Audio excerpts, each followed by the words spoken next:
Без оглед дали се минусни температури или неголеми летни горештини, деца просјаци и жени со бебиња во рацете е сликата која секојдневно ја гледаме на скопските крстосници.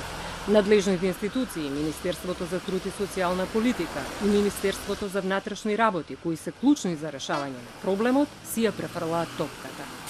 Сметаме дека носител на активностите треба да биде Министерството за внатрешни работи, со тоа што ќе ги евидентира тие лица, а потоа ќе ги упати во Центарот за социјална работа, каде што според проценката на стручните тимови ќе ја добијат потребната помош и поддршка. И дали се случува? Или понатаму си ја префрлаат? Не се случува, за жал не се случува. Министерството за внатрешни работи реагира на ваквиот став, нагласувајќи дека се преземаат мерки, секако во координација со останатите надлежни институции.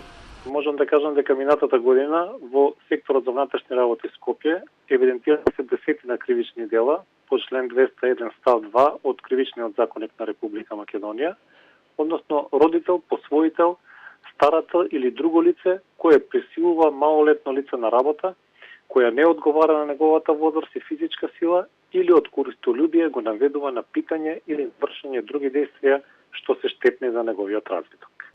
Специјализиран тим кој работи 24 часа по пријава на граѓани и здруженија реагира на терен, вели Станоевиќ. Доколку има малолетни просјаци, згрижуваат во згрижувачки семејства. Возрастни лица со малолетни деца се опоменуваат дека ќе се преземат мерки.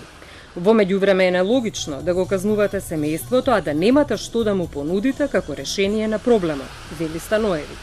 Социјалните работници кои што излегуваат на терен работат на тоа да им укажат дека некои од нив кои што не се активни на пазарот на труд треба да се активираат, бидејќи во тек е годишната обнова на документи и со обновувањето на таа документација и со прибирање на сите овие документи што ги кажав, дека веќе со наредната исплата се надеваме, бидејќи законот е во собраниска процедура и се надеваме дека ќе биде брзо изгласан. Со измените на Законот за социјална заштита се оди кон тоа родителите да бидат вработени, децата редовно да бидат запишани во училишта, со што ќе земаат гарантиран месечен приход, со што ќе може да функционира тоа семејство.